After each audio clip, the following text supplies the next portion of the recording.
दोस्तों एक बार फिर से मैं आपके लिए Punjab national bank LBO form fill up 2025 apply online process की अपडेट लेके आ चुके हैं।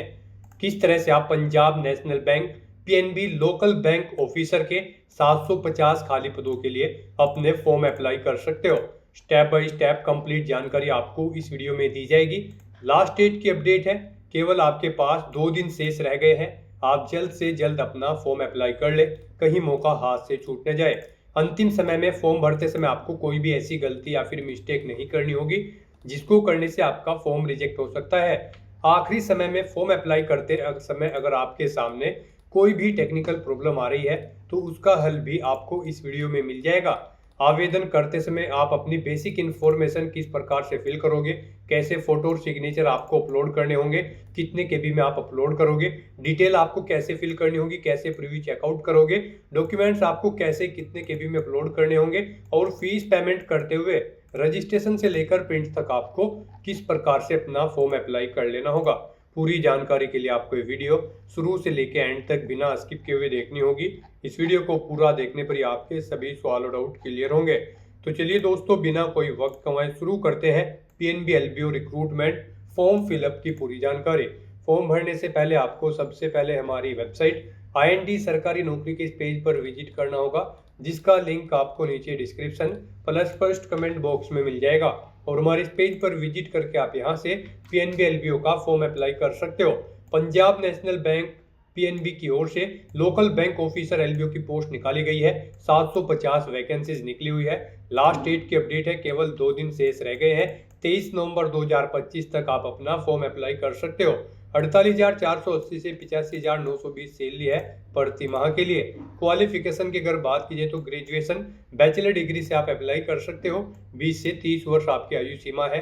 फीस यहाँ पर SC/ST PWD कैंडिडेट के लिए 50 रुपये है, प्लस 18% GST यानी कि 69 रुपये यहाँ पर फीस है। अदर कैटेगरी के लिए 1000 प्लस GST 18%, इसमें 1180 रुपये फीस है। ऑनलाइन मोड से आप फीस पेमेंट करोगे। Online return test, screening test, language proficiency test और पर्सनल इंटरव्यू के आधार पे आपका सिलेक्शन किया जाएगा। ऑनलाइन अप्लाई कर सकते हो, ऑल इंडिया से आप अप्लाई कर सकते हो।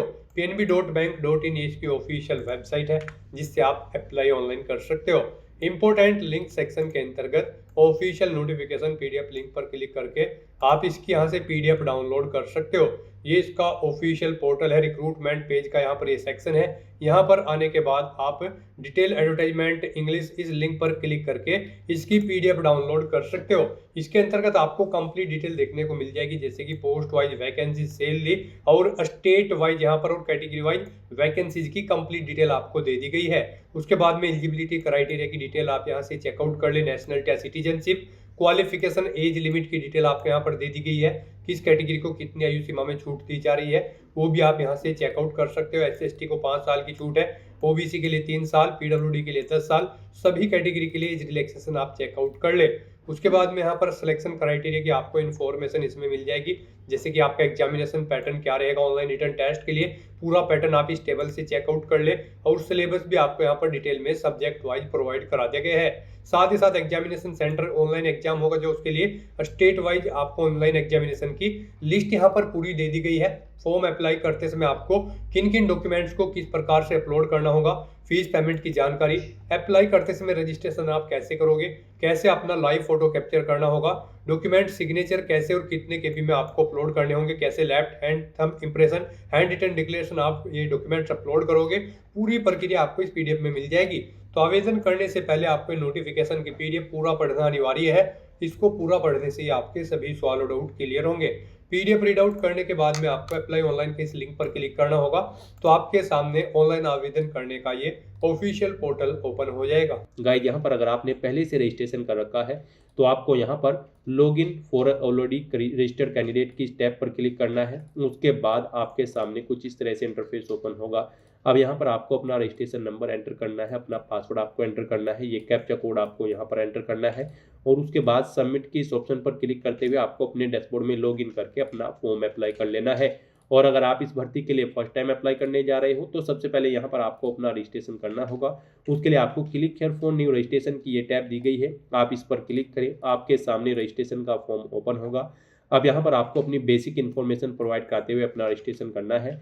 सबसे पहले यहाँ पर आपको अपना फर्स्ट नेम एंटर करना है, उसे एक बार फिर से एंटर करके कंफर्म कर लेना है। अपना मिडिल नेम, लास्ट नेम अगर आप एंटर करना चाहते हैं तो वो आप एंटर कर दें, नहीं है तो इन कॉलम्स को आप खाली छोड़ सकते हैं। इनके अकॉर्डिंग आपका फुल नेम आपको यहाँ पर शो कर दिया जाएगा। उसके बाद यहाँ पर आपको अपना मोबाइल नंबर एंटर करना है, उसे एक बार फिर से एंटर करके कंफर्म कर लेना है। कोई अल्टरनेट मोबाइल नंबर है तो आप एंटर कर दें, नहीं है तो इस कॉलम को खाली छोड़ दें। फिर यहाँ पर आपको अपनी ईमेल आईडी के शुरू के कैरेक्टर एंटर करने हैं। उसके बाद यहाँ पर आपको इस सेकंड कॉलम में से अपनी ईमेल आईडी का डोमेन सेलेक्ट कर लेना है। फिर यहाँ पर आपको अपनी कंप्लीट ईमेल आईडी टाइप करके उसे कंफर्म कर लेना है। ये कैप्चा कोड आपको यहाँ पर एंटर करना है और उसके बाद गाइज आपको सेव एंड नेक्स्ट के इस ऑप्शन पर क्लिक करना है। इस तरह से यहाँ पर आपका रजिस्ट्रेशन सक्सेसफुली कंप्लीट हो चुका है। यहाँ पर आपको एक रजिस्ट्रेशन नंबर और पासवर्ड प्रोवाइड कर दिया गया है। ये रजिस्ट्रेशन नंबर और पासवर्ड आपके रजिस्टर्ड मोबाइल नंबर और ईमेल आईडी पर भी सबमिट कर दिया गया है। आपको इसे केयरफुली नोट डाउन करके रख लेना है फ्यूचर यूज के लिए। और गाइज यहाँ पर अब आपको अपना passport size photo, recent latest passport size photo यहाँ पर अपलोड करना है। फिर आपको अपना लाइव फोटो यहाँ पर कैप्चर करना है और अपने सिग्नेचर आपको यहाँ पर अपलोड करने हैं।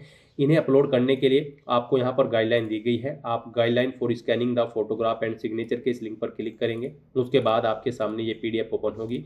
यहाँ पर जो आपको अपना फोटो अपलोड करना है उसका साइज 4.5 सेंटीमीटर इंटू 3.5 सेंटीमीटर होना चाहिए और यहाँ पर उस फाइल का साइज 20 KB से 50 KB के बीच में होना चाहिए। JPG या फिर JPEG फॉर्मेट में आपका फोटो यहाँ पर होना चाहिए जो आप अपलोड करेंगे। और फिर जब आप अपना फोटो कैप्चर करेंगे, फोटो कैप्चर करते समय आपको कुछ चीज़ों का ध्यान रखना है। फोटो कैप्चर करते समय आप जिस स्थान पर अपना फोटो कैप्चर कर रहे हैं वहाँ पर सिंपल बैकग्राउंड होना चाहिए, प्रॉपर वे में लाइट होनी चाहिए और फोटो कैप्चर करते समय आपको अपने चेहरे पर कोई मास्क नहीं लगाना है, सनग्लासेस नहीं पहनने हैं, कानों में कोई ईयरफोन्स वगैरह नहीं लगाना है। और जब आप अपने सिग्नेचर अपलोड करेंगे, सिग्नेचर आपके यहाँ पर 140x60 पिक्सल उनकी डायमेंशन होनी चाहिए। व्हाइट पेपर पर ब्लैंक इंक पेन से आपको अपने सिग्नेचर करने होंगे। सिग्नेचर की फाइल का साइज 10 KB से 20 KB के बीच में होना चाहिए। JPG या फिर JPEG फॉर्मेट में यहाँ पर आपकी सिग्नेचर की फाइल होनी चाहिए। तो यहाँ पर अपना फोटो अपलोड करने के लिए आपको ब्राउज के इस ऑप्शन पर क्लिक करना है, फाइल को सिलेक्ट कर लेना है और अपना latest recent passport size photo यहाँ पर आपको अपलोड कर देना है। उसके बाद यहाँ पर आपको अपना लाइव फोटो कैप्चर करना है। यहाँ पर इसे कैप्चर करने के लिए आपके पास दो ऑप्शन है। आप कैप्चर फोटो के ऑप्शन पर क्लिक करें, अपने वेब कैमरा के थ्रू, अपने लैपटॉप के वेब कैमरा के थ्रू यहाँ पर आप अपना लाइव फोटो कैप्चर कर ले, वो यहाँ पर शो हो जाएगा। या फिर गाइड आप यहाँ पर क्लिक है टू स्कैन के ऑप्शन पर क्लिक करें, ये QR कोड आपको शो होगा। आप इसे अपने मोबाइल से QR रीडर ऐप के माध्यम से रीड करें और इसे फॉलो करते हुए आप अपना लाइव फोटो यहाँ पर कैप्चर कर दें। उसके बाद गाइड यहाँ पर आपको आई कन्फर्म के इस चेकबॉक्स को ओके करना है। फिर यहाँ पर आपको अपने सिग्नेचर अपलोड करने हैं। सिग्नेचर के लिए भी आपको ब्राउज के इस ऑप्शन पर क्लिक करना है, फाइल को सिलेक्ट कर लेना है और अपने सिग्नेचर यहाँ पर आपको अपलोड कर देने हैं। उसके बाद आपको आई कन्फर्म के इस चेकबॉक्स को ओके करना है और फिर गाइज आपको नेक्स्ट के इस ऑप्शन पर क्लिक कर देना है। नेक्स्ट यहाँ पर आपको अपनी बेसिक डिटेल्स प्रोवाइड करनी है। यहाँ पर सबसे पहले आपको अपना स्टेट सिलेक्ट करना है, जिस स्टेट के लिए आप इस भर्ती के लिए अप्लाई करना चाहते हैं।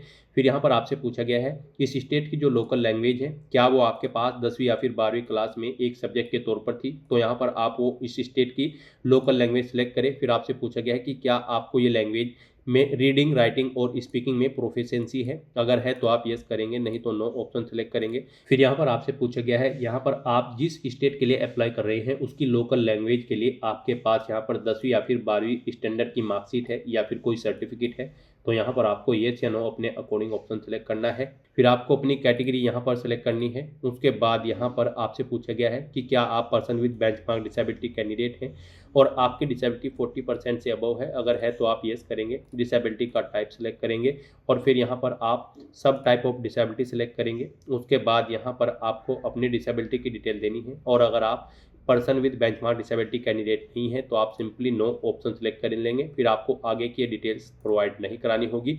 उसके बाद यहाँ पर आपसे पूछा गया है कि क्या आप person with specified disability cover करते हैं under the definition of section 2S, अगर करते हैं तो यस करेंगे, नहीं तो नो ऑप्शन सेलेक्ट करेंगे। फिर गाइस यहाँ पर आपसे पूछा गया है कि क्या आपको यहाँ पर एग्जाम टाइम के दौरान कॉम्पेंसेटरी की आवश्यकता पड़ेगी, अगर पड़ेगी तो आप यस करेंगे, नहीं तो नो ऑप्शन आप सिलेक्ट करेंगे अगर आप यहाँ पर PWBD कैंडिडेट होंगे। फिर आपको यहाँ पर कुछ ऑप्शन डिसेबल कर दी जाएंगे अगर आप यहाँ पर PWBD कैंडिडेट होंगे या फिर आप person with specified disability covered नहीं करते हैं under the definition of section, तो यहाँ पर आप अपने अकॉर्डिंग यस या नो ऑप्शन सेलेक्ट करेंगे। फिर आपसे पूछा गया कि क्या आप उस फैमिली के मेंबर हैं जो यहाँ पर 1984 के दंगों में मारे गए थे? अगर हैं तो आप यस करेंगे, नहीं तो नो ऑप्शन सेलेक्ट करेंगे। फिर आपसे पूछा गया है कि क्या आप ई एक्स सर्विसमैन हैं? अगर हैं तो आप यस करें। पीरियड ऑफ सर्विस यहाँ पर आप मंथ में एंटर करें, और यहाँ पर date of relief from defence service, यहाँ पर आपने कब जॉब छोड़ी है वो डेट आप सिलेक्ट करें। नहीं है एक सर्विसमैन तो आप नो ऑप्शन सेलेक्ट करेंगे। फिर यहाँ पर अगर आप ही एक सर्विसमैन होंगे तो आपको बताना होगी क्या आपने गवर्नमेंट जॉब ज्वाइन की है। यहाँ पर आप ये से नो ऑप्शन सेलेक्ट करेंगे अगर आप ही एक सर्विसमैन कैंडिडेट होंगे। फिर आपसे पूछा गया है कि क्या आप प्रेजेंट में एम्प्लॉय हैं पंजाब नेशनल बैंक के? अगर हैं तो आप यस करेंगे। फिर यहाँ पर आपसे पूछा गया है कि क्या आप पंजाब नेशनल बैंक में मर्ज होने से पहले या फिर मर्ज होने के बाद काम करते हैं? तो आप यहाँ पर आप यस या नो ऑप्शन सेलेक्ट करेंगे, अपनी एम्प्लॉय आईडी देंगे, और यहाँ पर आप अगर यहाँ पर मर्ज होने के बाद अलग हो चुके हैं तो उसे अलग होने का रीज़न आपको देना होगा। फिर यहाँ पर आपसे पूछा गया है कि क्या आपके कैरेक्टर से रिलेटेड कोई इशू है? अगर है तो आप यस करेंगे, नहीं तो नो ऑप्शन सेलेक्ट करेंगे। अपना रिलीजन यहाँ पर आप सेलेक्ट कर लेंगे। उसके बाद गाइज यहाँ पर आपसे पूछा गया है कि क्या आप माइनॉरिटी कम्युनिटी के अंतर्गत आते हैं? अगर आते हैं तो यस करेंगे, नहीं तो नो ऑप्शन सेलेक्ट करेंगे। अपनी नेशनलिटी आपको सेलेक्ट कर लेनी है। फिर यहाँ पर आपको अपने 2 आईडी कार्ड की डिटेल देनी है। एक आईडी कार्ड आप कोई भी सिलेक्ट करें, पैन कार्ड सेलेक्ट करते हैं तो उसका नंबर यहाँ पर आप दें। फिर आपको यहाँ पर अपना दूसरा आईडी कार्ड सेलेक्ट करना है, कोई भी आधार या फिर वोटर, आप अपने अकॉर्डिंग ऑप्शन सेलेक्ट करें, उसका नंबर यहाँ पर आप दें। फिर यहाँ पर आपसे पूछा गया है कि क्या आप यहाँ पर आप अपना आधार नंबर यूज़ करने के लिए अपनी सहमति प्रदान करते हैं पीएनबी को? यहाँ पर आपको येस ऑप्शन सेलेक्ट करना है या फिर आपको नो ऑप्शन सेलेक्ट करना है।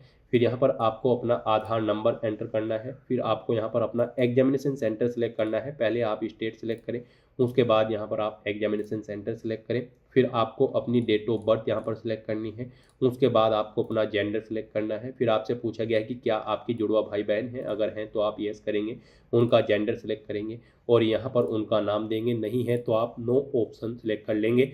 फिर यहाँ पर आपको अपना मैरिटल स्टेटस देना है, आप मैरिड हो या फिर अनमैरिड। उसके बाद यहाँ पर आपको अपने फादर का नाम एंटर करना है। फिर आपको अपनी मदर का नाम यहाँ पर एंटर करना है।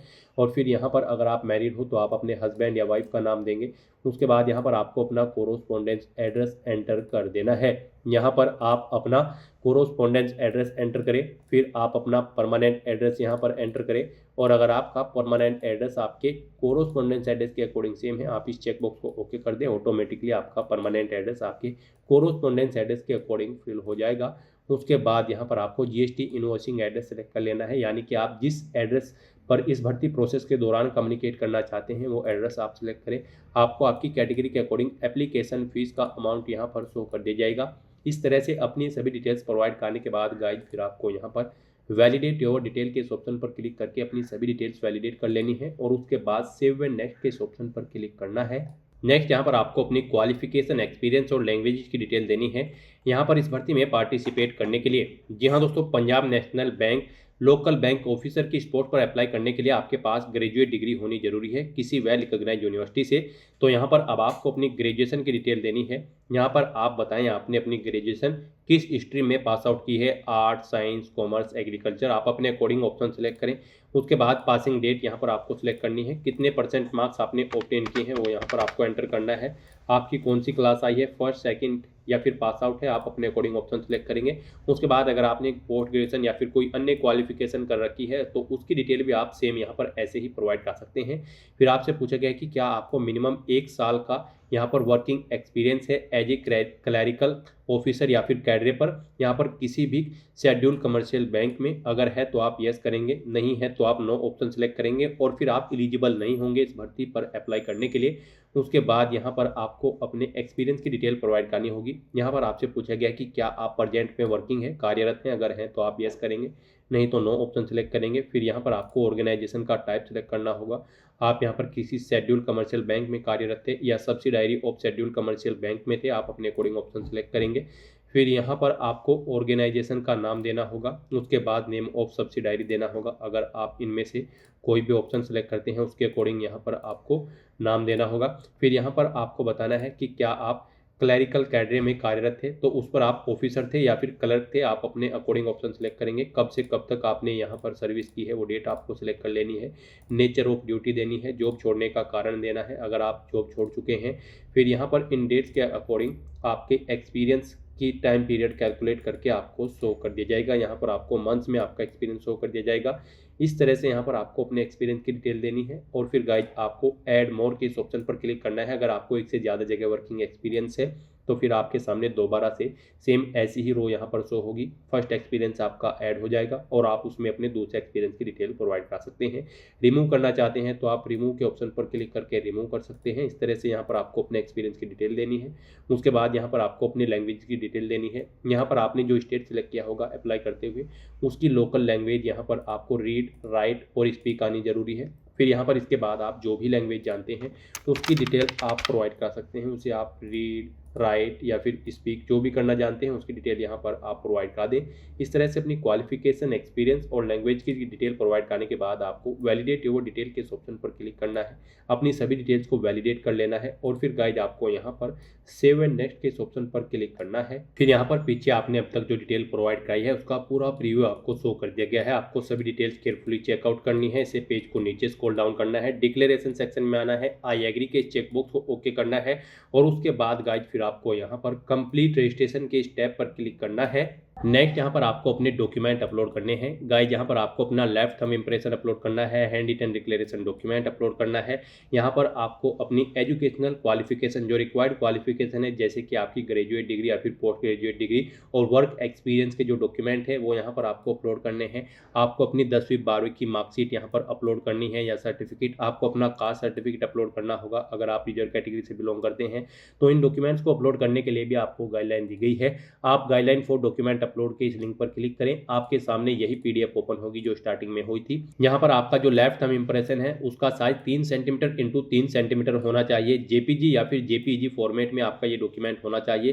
फाइल का साइज 20 केबी से 50 केबी के बीच में होना चाहिए। फिर आपको अपना hand written declaration document upload करना है। इसका साइज 10 सेंटीमीटर इंटू 5 सेंटीमीटर रखा गया है। जेपीजी या फिर जेपीईजी फॉर्मेट में होना चाहिए। 50 केबी से 100 केबी के बीच में आपका ये डॉक्यूमेंट होना चाहिए।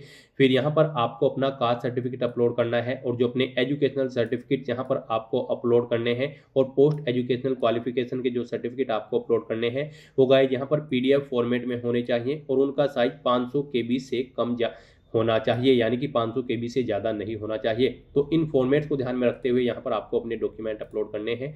यहाँ पर आपको अपने इन डॉक्यूमेंट्स को अपलोड करने के लिए चूज फाइल के ऑप्शन पर क्लिक करना है, फाइल को सिलेक्ट कर लेना है और 1 बाय 1 करके अपने सभी डॉक्यूमेंट्स को यहाँ पर आपको अपलोड कर देना है। उसके बाद आपको ये कैप्चा कोड यहाँ पर एंटर करना है और फिर गाइड आपको यहाँ पर सेव एंड नेक्स्ट के स्टेप पर क्लिक करना है। नेक्स्ट आपको यहाँ पर अपना फीस पेमेंट करना है। उससे पहले अगर आप अपने एप्लीकेशन फॉर्म का प्रिंट आउट लेना चाहते हैं तो आपको एप्लीकेशन प्रिंट की ये टैब दी गई है, आप इस पर क्लिक करें, अपने एप्लीकेशन फॉर्म का एक हार्ड कॉपी प्रिंट आउट ले लें और यहाँ पर गाइज अब आपको अपना फीस पेमेंट करना है। उसके लिए यहाँ पर आपको आपकी कैटेगरी के अकॉर्डिंग एप्लीकेशन फीस का अमाउंट शो कर दिया गया है। यहाँ पर हम आपको बता दें अगर आप SC ST PWBD कैंडिडेट हैं तो आपको 59 रुपये फीस के रूप में जमा कराने हैं और बाकी सब कैटेगरी कैंडिडेट को यहाँ पर 1180 रुपये फीस के रूप में जमा कराने होंगे। तो यहाँ पर आपको आपकी कैटेगरी के अकॉर्डिंग एप्लीकेशन फीस का अमाउंट शो कर दिया गया है। अब आपको ये कैप्चा कोड यहाँ पर एंटर करना है और उसके बाद गाइज फिर आपको सबमिट के इस ऑप्शन पर क्लिक कर देना है। नेक्स्ट आपको फीस पेमेंट के इंटरफेस पर डायरेक्ट कर दिया जाएगा। यहाँ पर आप credit card, debit card, net banking, wallet, cash card, QR या फिर UPI के माध्यम से अपना फीस पेमेंट कर सकते हो। UPI यहाँ पर आपके लिए सबसे बेस्ट और इजी ऑप्शन रहेगा। आप UPI के इस ऑप्शन पर क्लिक करें, मेक पेमेंट के ऑप्शन पर क्लिक करें, उसके बाद प्रोसीड विद पेमेंट ऑप्शन पर क्लिक करें।